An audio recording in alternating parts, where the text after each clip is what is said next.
os parezca de mayor interés. O sea que, pensando un poquito en intervenciones y vamos allá. ¿Tú crees que esa fórmula que has comentado de el control económico interno de cualquiera de los dos partidos o de todos los partidos le quitaría tanto poder y sería capaz de hacer algo siendo ellos mismos quienes los nombren? Por supuesto, uno de los problemas que hay en España, como se decía antes, los partidos principales tienen mucho poder para algunas cosas y poco para las que haría falta. Tienen demasiado poder cuando controlan el Constitucional, Tribunal Constitucional, Consejo del Poder Judicial, el Tribunal de Cuentas. Han controlado y han hecho un estropicio con las cajas de ahorro, etcétera, etcétera. Es decir, yo estoy pensando en unos organismos no controlados por los partidos y que tengan inspectores incrustados en los partidos, oficialmente incrustados. El cansancio y el escándalo, lo escandalizada que está la sociedad ahora con los casos de corrupción. Ha habido momentos en los que, sin embargo, el electorado ha votado a personajes que estaban ya claramente o bien imputados en procesos por corrupción, ¿no? ¿Cómo interpretas esto? ¿Cómo se explica esta dualidad, ¿no? Respecto al sentimiento frente a la corrupción? Sí, yo tengo la opinión de que eso que dices ha ocurrido en muchos sitios y sobre todo ha ocurrido donde ha habido más corrupción, que es pues el litoral mediterráneo sobre todo, ¿no? En esos casos yo veo, no quiero dar una explicación, habría que estudiarlo, habría que investigarlo, quiero dar dos elementos simplemente, ¿no? Primero, en esos sitios hay una derecha muy fuerte,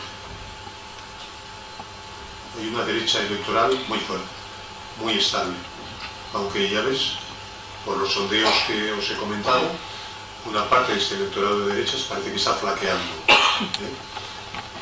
Primera cuestión, derecha muy fuerte, en Almería, en Valencia, en Murcia, toda esa franja, un electorado muy fuerte. Segundo, ha habido una democratización de la corrupción, si se puede hablar así. Es decir, ellos se han llevado mucho, pero hay mucha gente que se ha llevado mucho.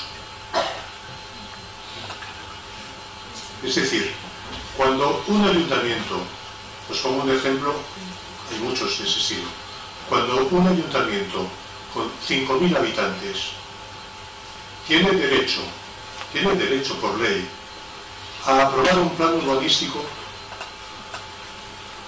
de 50.000 viviendas. Por supuesto, el concejal de urbanismo algo sacará de ahí. El alcalde, su primo, hay mucha gente que va a sacar algo ahí. Pero hay el pueblo entero, al menos quienes tienen propiedades de suelo, se van a beneficiar de la corrupción. Hay un clientelismo directamente vinculado al cambio de la titularidad del suelo y a proyectos inmobiliarios dispersados, ¿no? Y esto sí se da mucho.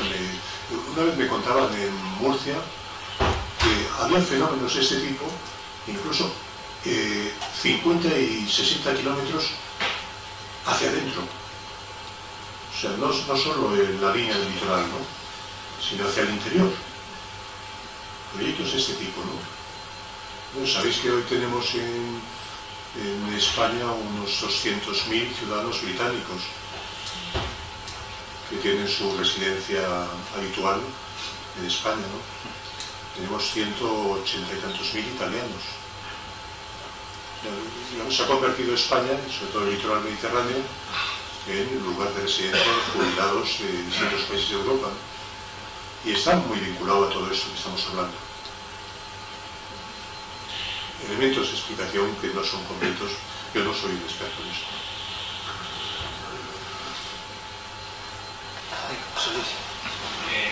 Descontento con los políticos sin precedentes, crisis económica sin precedentes, con un nivel de paro desconocido y probablemente de desprotección social, recortes sanitarios impresionantes y en educación todo lo que viene, y sin embargo tú hablabas de movilizaciones como nunca ha habido. Yo la verdad es que eso me lo cuestiono un poco lo que has dicho, porque más bien me creo que son casi los mismos colectivos, pero no hay una generalización de la subversión frente a eso, y hay unos niveles de sumisión muy importantes en la población para la que está cayendo.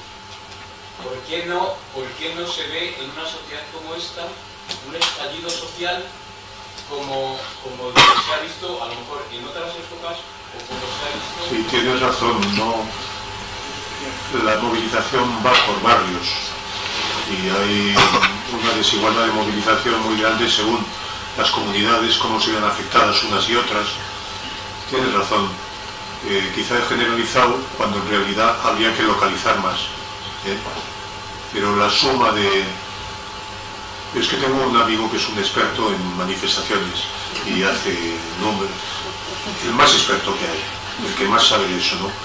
Y sus sumas son apabullantes, pero creo que tienes razón, habría que localizar, habría que territorializar, porque en muchos sitios no hay movilización. En Madrid, por ejemplo, ahora dicen que estamos a 10 manifestaciones por día. No sé si será verdad, no lo sé. Además, a veces manifestaciones son muy modestas, son un grupito muy pequeño, ¿no? Pero es verdad que todos los días hay unas cuantas, ¿no? No en todos los sitios es igual. Sí, cuando hablas de que uno de los problemas que hay es la falta de que se traduzca en la alternativa política, ¿no?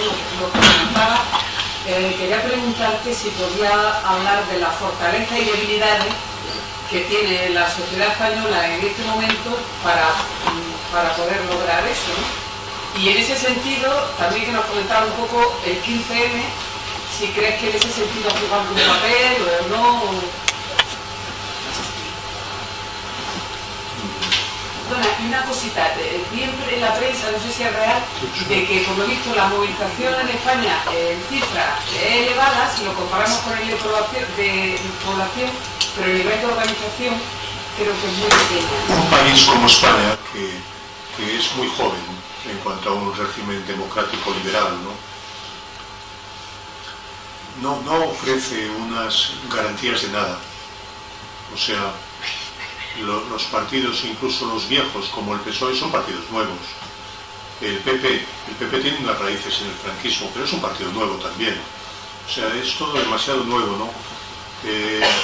La cuestión que yo me vengo planteando estos días es si esta crisis del bipartidismo, que es una crisis de los dos grandes y de la suma de los dos, si puede dar lugar a un nuevo sistema de partidos o no. Quiero decir que en Italia y en Grecia dio lugar a un nuevo sistema de partidos. En Italia desapareció el Partido Socialista y la democracia cristiana se pegó un tortazo impresionante. En Grecia el Partido Socialista está medio destrozado y ha surgido un nuevo partido de izquierda, fuerza electoral, ¿no? Partido de izquierda importante que se Syriza. ¿O es algo pasajero este declive eventual del PP y del PSOE? No me atrevo a formular una hipótesis. No lo sé. Desde luego, si se mantuvieran duraderamente, iríamos a nuevos partidos. Pero ¿qué llenaría los huecos? Pues no me atrevo a una propuesta. Y fortalezas y debilidades de la sociedad, pues, bueno, sí, veo a la sociedad española muy estable. cuando se producen elecciones no siempre me parece tan razonable. Fortalezas y debilidades, no lo sé. No lo sé. Estoy a verlas venir. ¿Me decías alguna cosa más? Es que se me has cachuflado. Piensa que el nivel de organización asociativa que hay en España es muy bajo. Y preguntaba si eso tiene algo que ver, una cierta tradición política de poco organización estable, de poco trabajo continuado y más de cabreo y de seguir un momento determinado. Sí, es bajo, y además cuando hablamos de nivel asociativo tenemos que distinguir muchas cosas, ¿no? Porque las cifras globales de asociacionismo mezclan cosas tan variadas como una organización ecologista, un sindicato, asociaciones sin ánimo de lucro que trabajan en el tercer sector, cosas que no tienen nada que ver. En cifras globales es más bajo que en otros países europeos más asociados, digamos, más asociativos. Tenemos, como ya sabemos, un sindicalismo de baja afiliación, que es uno de los movimientos principales, ¿no? Es de baja asociación. El mundo asociativo de las ONGs ha crecido mucho, pero ahora está con un retroceso, en parte vinculado a la quiebra de las subvenciones, ¿no? Las subvenciones y la contratación, que el tercer sector vive de contratación también, ¿no? ¿Tiene algo que ver con la representación política? No estoy seguro. No estoy seguro. El tema 15M me preguntaba. El tema 15M, mirar, yo lo considero desde el punto de vista asociativo como muy inestable, como movimiento sociocultural, como expresión de un malestar. Me parece que ha sido muy fuerte, ¿no? Como capacidad para enganchar con la sociedad y con la mayoría social, me parece muy fuerte. Fijaos que en la manifestación del 25 de septiembre era una prolongación, en cierta medida, del 15M, el 25 de septiembre del año pasado, ¿no? Había unas cifras de respaldo popular, era aquella famosa de rodear el Congreso. Había un respaldo popular de un 70 y tantos %, a unos propósitos de esa manifestación que ni siquiera se conocían muy bien, pero digamos, había una adhesión popular muy grande. Incluso personas que habían votado por el PP, que iban a votar por el PP, o sea, votantes del PP, se decían identificadas con el 25S. O sea, con todo eso quiero decir que el éxito de comunicación, el éxito de producir una empatía del 15M y de esa prolongación del 25S ha sido muy grande. Desde el punto de vista asociativo, yo creo que hay una cierta un declinar. Conozco un poquito mejor, poco, lo de Madrid. En Madrid os puedo decir que llegó a haber unas 200 y pico asambleas territoriales, que es lo que había como organizado, en pueblos y en barrios.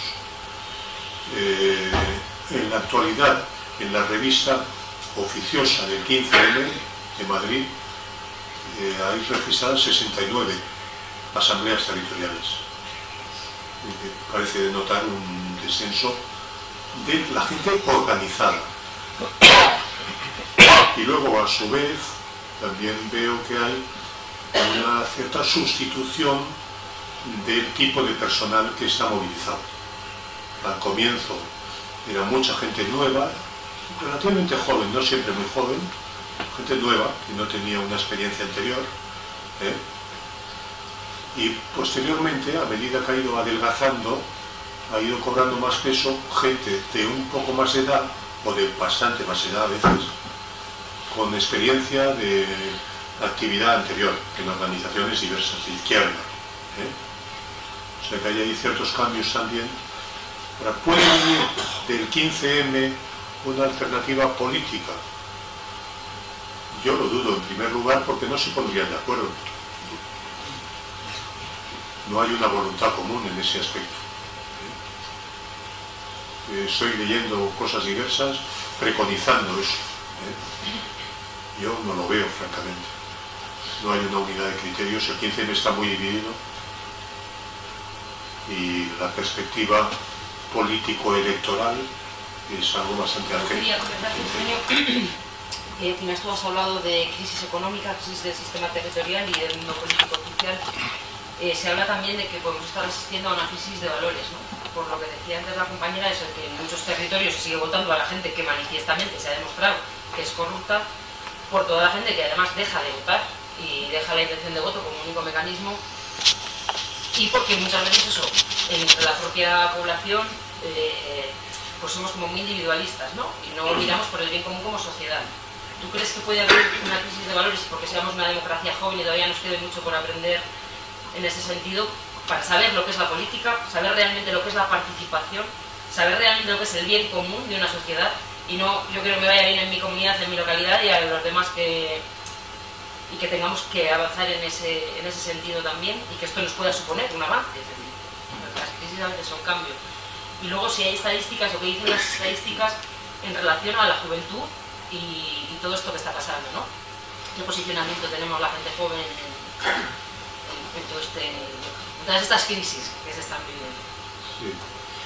Bueno, yo no tengo una opinión mala de la sociedad española. Creo que es una sociedad bastante potable, digo en las grandes magnitudes en cuanto a sus valores. Me parece que realmente predominan valores bastante buenos, bastante aceptables, y que son fruto de un cambio muy rápido. Yo, por ejemplo, suelo comparar, porque me gusta mucho seguir la actualidad francesa, y suelo comparar cambios que hay en mentalidades en España con los que hay en Francia, ¿no? Francia tiene 2 siglos atrás de democracia y de muchas cosas muy buenas, ¿no? Pero cuando surge algo nuevo, la sociedad francesa va más despacito que nosotros. Y algo bueno, nuevo, bueno, por ejemplo, con esto del matrimonio gay, ¿no? Pues vamos a decir, lo de España fue absolutamente ejemplar comparado con lo que estamos observando en Francia. Absolutamente ejemplar. Y en la última encuesta de valores, mundial de valores, no es mundial realmente, son 80 y tantos países, el director de la encuesta, una visita aquí a España, llegó a decir algo que me dio de satisfacción, porque coincidía con lo que yo veía, ¿no? Dice, en ningún país del mundo están produciéndose cambios de valores tan rápidos y tan radicales. Que ya es decir, era el director del tinglado aquel, ¿no? ¿Qué es lo que ocurre? Pues ocurre que con todo esto que he dicho, como curándome un poquito en salud, y porque es lo que pienso,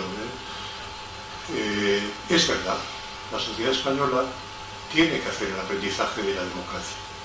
Está haciéndolo.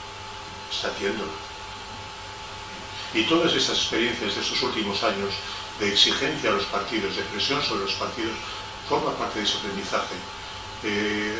Francia aprendió en 2 siglos. Necesitamos un poquito de tiempo, ¿no? Y luego yo creo que hay un problema también. Yo una vez lo destaqué en un librillo que hice sobre este problema, ¿no? De cómo piensa la sociedad española. Y hay un problema, ¿no? Y es que está el aprendizaje de la democracia, pero está el aprendizaje también del Estado social. La idea de que una sociedad justa, moderna y justa, necesita de un Estado que organice la solidaridad. Lo que hemos llamado el Estado del bienestar. Estamos aprendiéndolo. Y yo veo que se va formando una conciencia de lo que es el Estado del bienestar y de las exigencias que hay que formular. Pero claro, en otros países solo tienen de memoria, en Suecia, en Gran Bretaña, eso se lo saben de memoria desde hace muchísimo tiempo. Nosotros estamos aprendiéndolo. Ahí sí veo algunos puntos débiles. La juventud está respondiendo un poquito mejor en las encuestas. Un poquito, Digo, ubicación izquierda-derecha.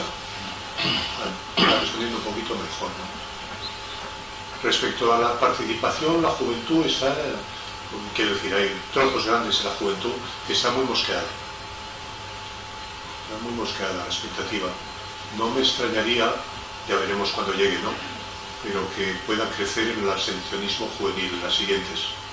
No me extrañaría, por los indicios que se ven. Está muy mosqueada la gente joven. No le falta razón.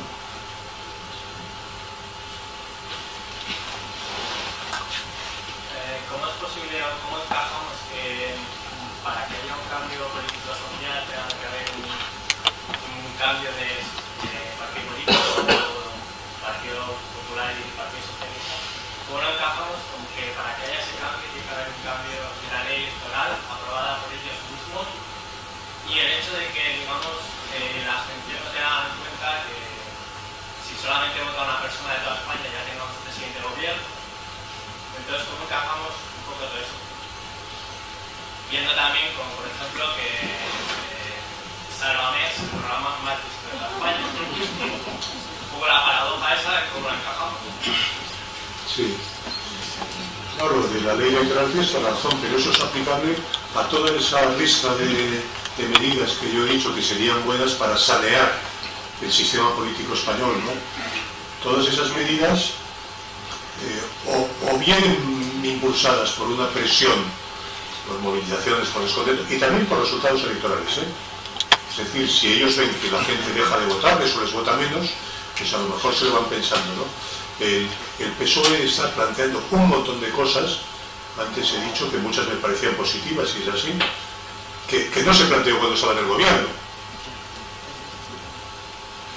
El PP finalmente acepta entrar en el terreno de los desahucios en unos términos que hace 5 meses le hubieran parecido una locura. El PP está asustado, lo disimula, pero está asustado. Es decir, que pueden hacer cosas que no están en su voluntad, que no están entre sus planes, pues para evitar males mayores. Puede ocurrir. El problema, claro, es que son ellos los que votan, ciertamente. Son ellos los que votan. Entonces hay que empujarles para que se habla de la crisis política, crisis económica, y yo no sé cómo llamaría la crisis que puede estar atravesando pues toda la gente joven que ve frustrado pues todo su conocimiento, diríamos, técnico o esto, y que debido a esta situación pues perdón, se ve pues o marginada o se tiene que marchar fuera. ¿Cómo llamaríamos a esta crisis y cómo se podría, cuáles serían las consecuencias de esto? Claro, porque el tener la gente joven tan preparada como la tenemos y que debido a esta situación tenga que escapar o se vea frustrada ella internamente, esa crisis, yo no sé cómo llamarla, si una crisis psicológica de los, o sea, no sé, crisis de valores, lo que decía la compañera, no sé. A ver si tú me podrías decir. Y por otro lado, aunque sea muy diferenciada la pregunta, ¿qué papel, dentro de la crisis económica, qué papel podrían jugar o debieran de jugar los sindicatos en la actualidad? Porque también aquí vemos de que también están salpicados.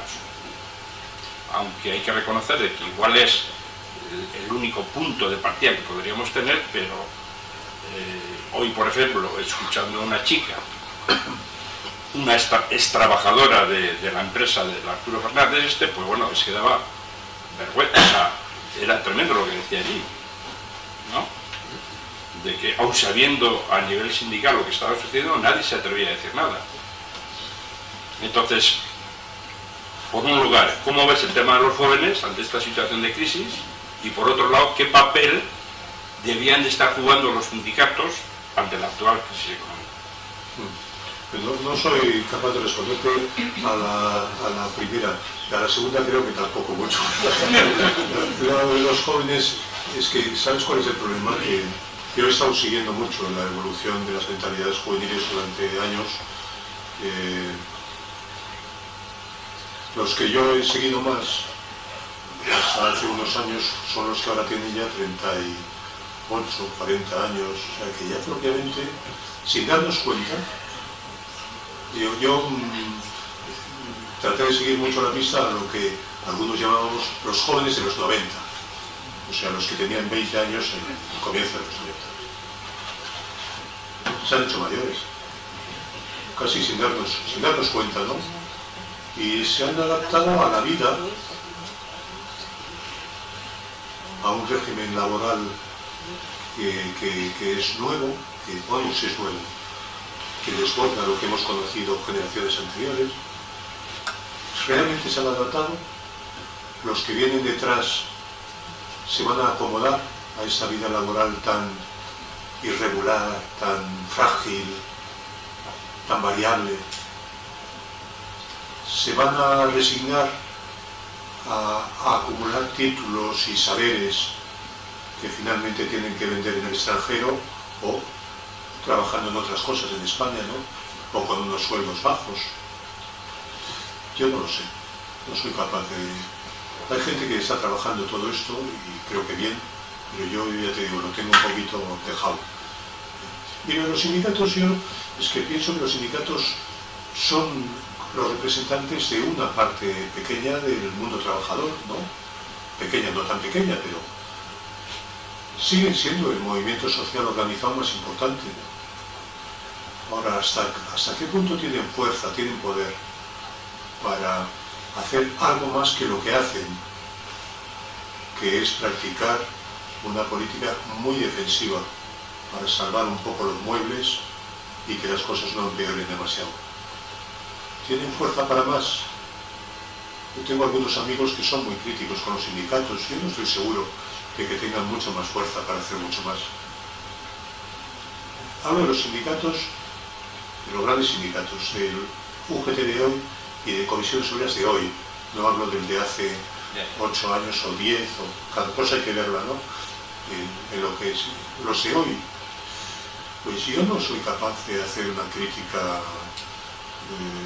demoledora, digamos, a Fernández Toso ni a Méndez, ¿no? No soy capaz, porque no veo que con esa fuerza se pueda hacer mucho más tampoco.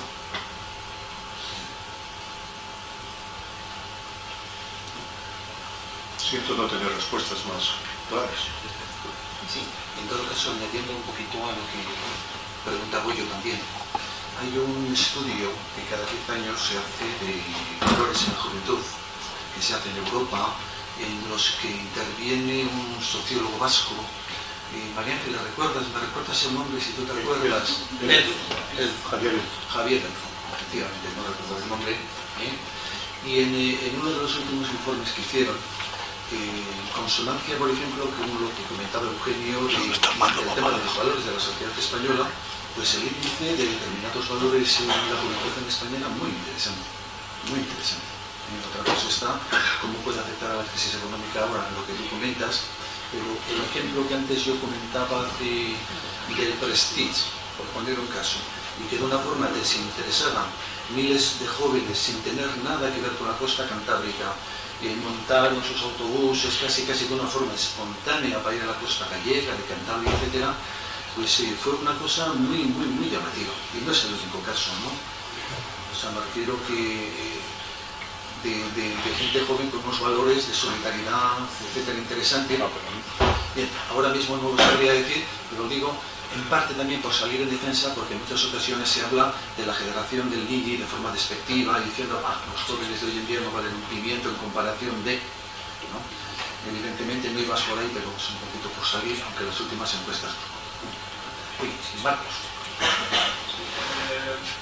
Quería comentar algo que aún no se ha abordado demasiado, y es que dentro del nuevo paradigma que ha habido en los últimos 10 años de nuevos sistemas de comunicación e información relacionados a las nuevas tecnologías, que ha sido, claro, un movimiento muy reciente y que ha dado frutos, tal vez la posibilidad de que haya surgido un movimiento como el 15M de esa manera viene un poco también de ese caldo de cultivo, de tener ese nuevo sistema de información.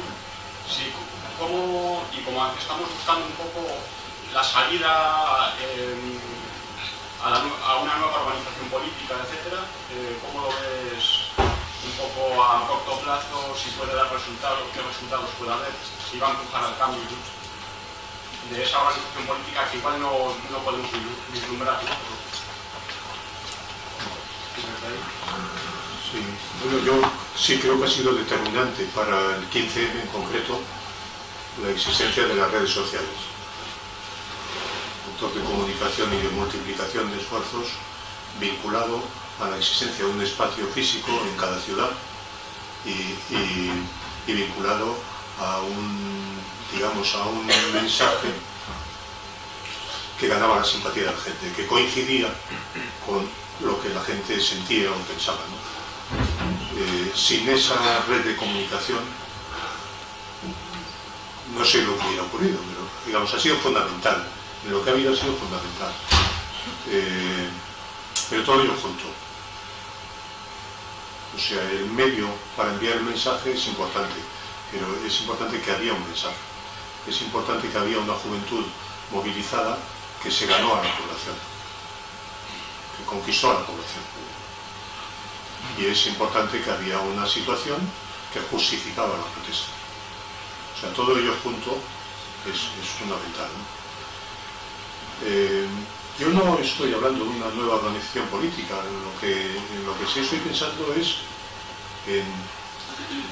en la necesidad de que surja un electorado de izquierda mayoritario para impedir que el PP siga destrozando al país y siga cometiendo las tropelías sociales que está cometiendo.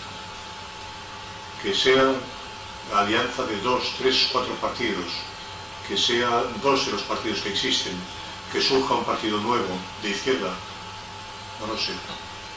Lo que digo, hace falta una confluencia del electorado de izquierda para acabar con el horror que está suponiendo el Partido Popular. Esa es la cuestión. No veo condiciones hoy para hacer una nueva organización política con gran respaldo popular. Yo no las veo. No veo las personas, no veo las ideas, no veo dónde. O sea que no preconizo lanzar una nueva organización con ambición de ser mayoritaria o muy importante.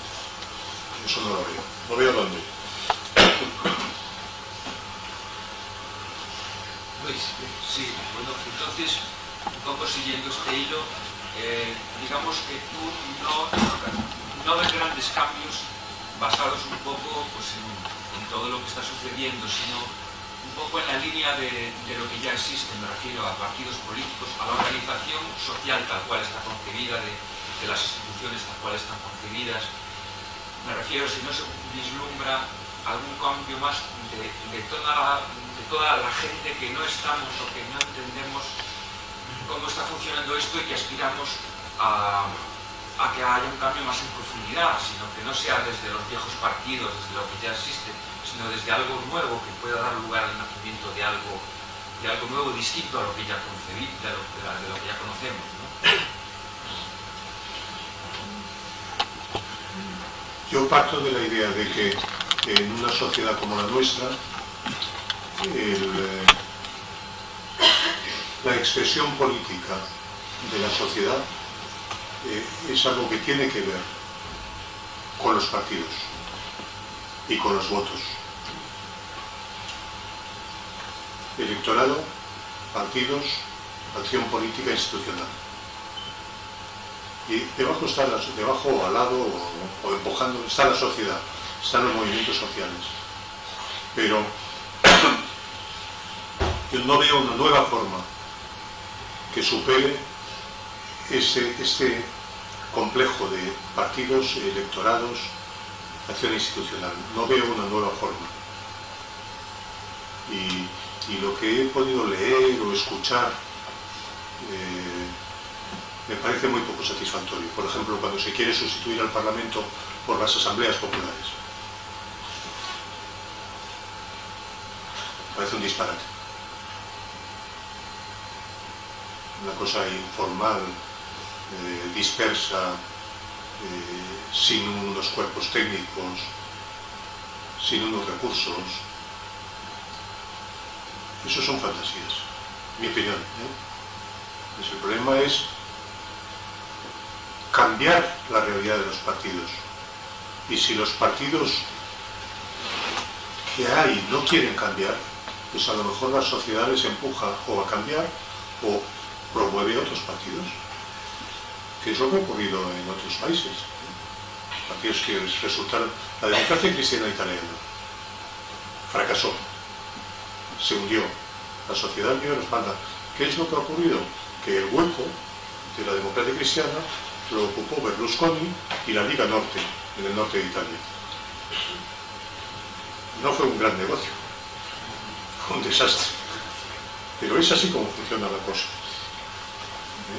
En Grecia, pues en Grecia ha caído un partido de izquierda, partido histórico, socialista, y ha surgido un nuevo partido de izquierda, y hay al lado otros dos partidos de izquierda que tampoco son muy pequeños, Entre todos ellos dan una suma interesante, ¿no? Es así como funciona, ¿no? Yo no creo en no creo en la supresión de los parlamentos, no creo en la supresión de los partidos, no creo en la supresión de las elecciones. Lo que hay que hacer es cambiarlo todo ello. Pero suprimirlo no veo con qué se puede cambiar. ¿Qué puede haber mejor? Si veo que puede haber partidos mejores que el PP y mejores que el PSOE, pero no veo que pueda haber una fórmula mejor que el partido en tanto que institución representativa de sectores de la sociedad. Le podemos llamar de otra forma, podemos no llamarle partido, pero de eso se trata, ¿no? Un cuerpo estable de representantes de un sector de la sociedad, que actúan en las instituciones en las que se toman las decisiones. Eso es lo que está inventado y yo creo que hay que mejorarlo. A destruirlo a cambio de nada, no le veo el... Quería comentar, ¿qué valoración tienes tú sobre el poder de la Iglesia actualmente? ¿Cómo lo que repercute en la sociedad? Económicamente, ideológicamente. ¿En España? Sí. Pues afortunadamente un desastre total. Un desastre total. Esta es quienes tengáis afición a las encuestas, os recomiendo que no os perdáis ni una. Además en internet se encuentra ya todo. En picado.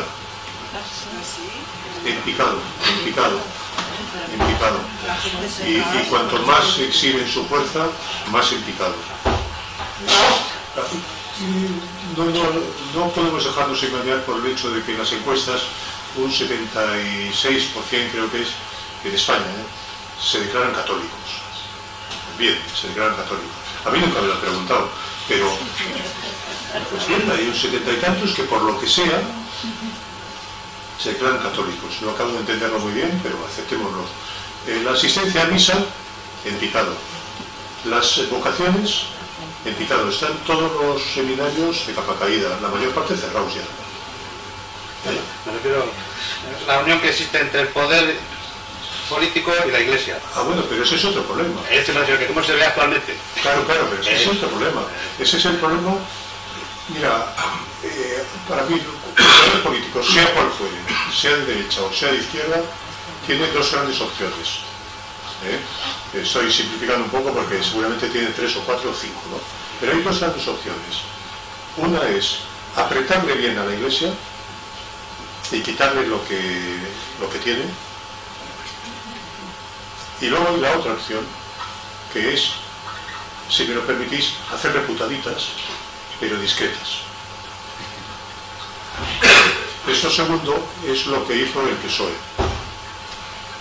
Cedió en cosas que a quienes tenemos una mentalidad laica nos irritan, porque que sigan llegando esos ingresos a la Iglesia nos fastidia muchísimo. Pero el PSOE consiguió que el prestigio de la Iglesia fuera bajando, que el número de católicos practicantes fuera bajando. A lo mejor otros más radicales, como es mi caso, nos hubiéramos dado más satisfacción, pero hubiéramos obtenido peor resultado. A lo mejor. En todo caso, por concretar un poquito, sí me parece que ya ha llegado ya el momento, claro, de acabar con el concordato. Como sabéis, es una cosa que se firmó en condiciones inaceptables, bajo la presión del franquismo todavía, y al margen del proyecto constitucional, ¿no? O sea, el concordato hay que acabar con ello ya, y abrir una nueva negociación de Estado a Estado, teniendo en cuenta que hay una población española que en parte respalda a esa institución, pero el concordato sí tiene que acabar, yo creo, ¿no? Y luego hay que apretarle. No pretender destruir la estructura de la Iglesia, no pretender destruirla, porque eso la podría reforzar, ¿no? Pero sí quitarle cosas, ¿no? El otro día veía, no sé dónde era, en el País Vasco, o dónde era, que finalmente han decidido no subvencionar a los colegios religiosos que discriminan chicos y chicas, ¿no? Sí, esas cosas hay que hacerlas, ese tipo de cosas, ¿no? El dinero que entra para la Iglesia, bueno, pues ¿y por qué no entra también para las mezquitas? Pero si hay unos acuerdos desde 1992 tratando de considerar al judaísmo y al islam con un respeto que no ha llegado a conseguir todavía. Bueno, quiero decir que yo soy partidario de presionar a la Iglesia, pero sin pasarse, porque la reforzaría. Y además el Vaticano, como se ha visto estos días también por 1000 comentarios, está muy encima de la Iglesia española. Lo considera como una cuestión vital para la Iglesia católica universal. Es uno de los feudos. Y por último, antes de dar paso a palabra, Fina, querida amiga, disculpas por la cosa caligráfica que no te he hecho para qué era, pero que me parece muy interesante, pues además, lo remato, lo voy a poner en público. En Castilla y León aprendí el compromiso, la coherencia, la honestidad intelectual y dejé amigos para siempre. Mil gracias por vuestra generosidad y acogida. Lo mismo decimos de ti, Fina. Muchas gracias.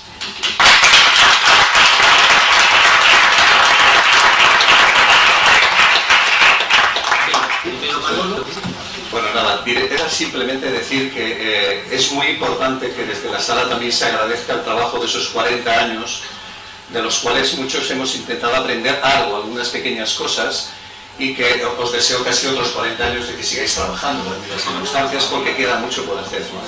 Y continuando con lo de que decía Fina, ¿no? Y luego había otra cosa que quería comentaros, que era, habéis hablado de distintas crisis en relación a la sociedad, al futuro y demás. El futuro, según se mira con un cierto análisis, no es muy halagüeño en distintas crisis, en la crisis energética que se nos viene encima y que nos va a plantear con toda seguridad muchísimas cosas muy distintas de los que hemos vivido hasta ahora. Un modo de sociedad completamente diferente, con un modo de implicación social que deberá ser completamente diferente, con un modelo social que debe ser radicalmente diferente. Me da igual que eso se plantee dentro de 10 años o de 15 o de 20, lo tenemos a la vuelta de la esquina. Y en esa situación hay un chantaje económico permanente. Nunca ha habido, como hasta ahora, como este momento, tal acumulación de capacidad de capital financiero internacional habitualmente para modificar las reglas del juego. Y esas reglas del juego van a ser diferentes a partir de ahora, porque si ha habido mucha acumulación de capital, más va a haber a partir de ahora y cada vez en menos manos.